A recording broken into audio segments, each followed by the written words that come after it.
A 7,300 square foot show home in the Santa Monica Mountains. This was an abandoned property that sat around for a decade, just rotting, and we've now transformed it into a 19-room, modern Montauk inspired oasis, complete with a working vineyard. And the outdoor spaces are absolutely fundamental to the success of the design. So this is a show home. It is created in partnership with the International Surface event. So I had at my fingertips the finest of surface materials, and it was an exciting candy store of an experience to get to team with Emser Tile to showcase some of their materials at this house.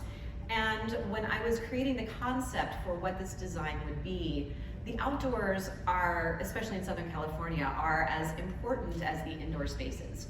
And the thing that I want to talk about today is how design has to translate in those exterior spaces to connect to the interior spaces. I think that one of the biggest things that I see as a challenge for everyone from designers to manufacturers to installers, to the consumer, the biggest challenge is how to connect the outdoor spaces with the interior, and a lot of times outdoor spaces are treated as a separate universe. They're not. They are connected to something. They aren't just out there all by themselves. So I'm going to show you how we've done that with a few of the outdoor spaces and tiles here at Calibu Vineyard. So this is the after that you're seeing of the house here, and one of the things that we were creating was an outdoor kitchen. So if we take a look at where we are in the Santa Monica Mountains. That's a little place called Montanido, so it's between Calabasas and Calibu. Calabasas and Malibu, which is where the name Calibu came from. And what we have here is lots of sunshine, not a lot of freeze, lots of heat. And as installers are fully aware, your environment is a big dictator on your installation process. The manufacturers and distributors know that your tile has to be able to survive the environment that it is being installed into. So where we are has a lot to do with what we need. Now, one of the things we were creating was an outdoor kitchen. There's a massive backyard space.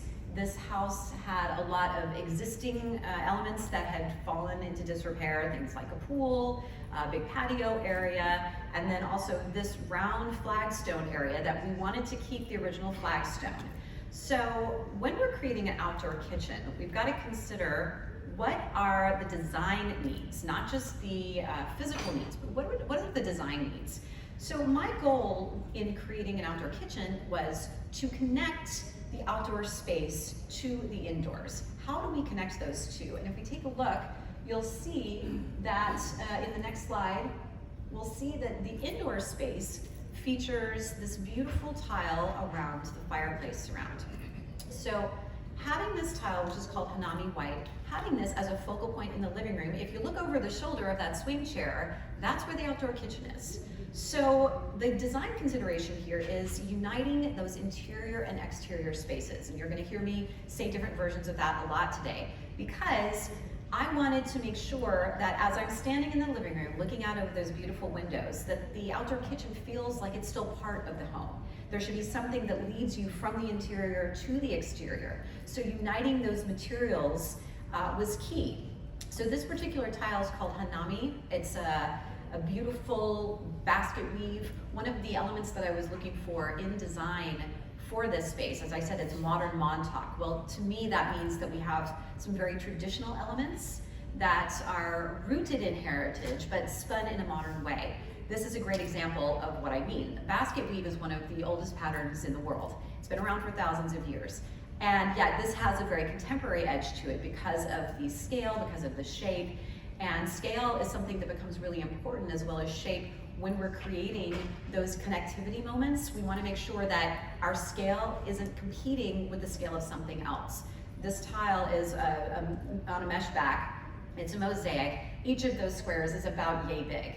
And we were putting it next to that flagstone, which is a very irregular and large scale piece. One of the tips that I would say is whenever you're combining materials, you need to make sure that scale-wise, yeah, this shows pretty well, thanks Randy. want to make sure that scale-wise, they're not competing with each other. I would not suggest doing a large-scale tile with the large-scale flagstone because they're going to be fighting each other. Also, doing an irregular shaped tile next to this irregular shaped flagstone, those two may have competed. So these become friends, and if you look at the Hanami, we actually used that in a few different places, and there's several different colors. We've used the Hanami gray, Hanami white in the house. So we've got those moments of connectivity, and something that I say in design all the time is everything needs a friend. If you take one thing away today, take away a friend, because in design, it's challenging to have a sense of cohesion if the elements that you're using don't have some reference to something else. So here we've got Hanami in a couple different places in the house, and in that fireplace, you can see with the surround how it mirrors what's going on outside. I actually love the name of Hanami because it says flower viewing, which inspired me because we're looking outdoors at the flowers. So then when we look at the next image, you can see how in the installation of these, the two elements mirror each other. And one of the most important things that I feel dictates how a tile is going to be received is what the grout color is. Grout is as important as the tile itself, and the color can change everything about how a tile looks. This is a good example. If I had used a white grout on this tile, then the tile installation would become about texture. You know what I mean by that? Like if you look at the fireplace, you see how there's a lot of white stuff around and it's got all different dimensions. What you're seeing there is the texture. But because I wanted to emphasize the pattern, I chose grout colors that would bring that pattern out. Instead of the texture itself, it brings the pattern.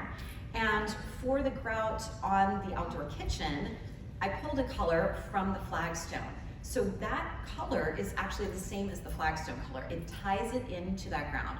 So this is an example of when you're selecting materials for your outdoor spaces, there's a connectivity to the indoors. How do you unite those two spaces?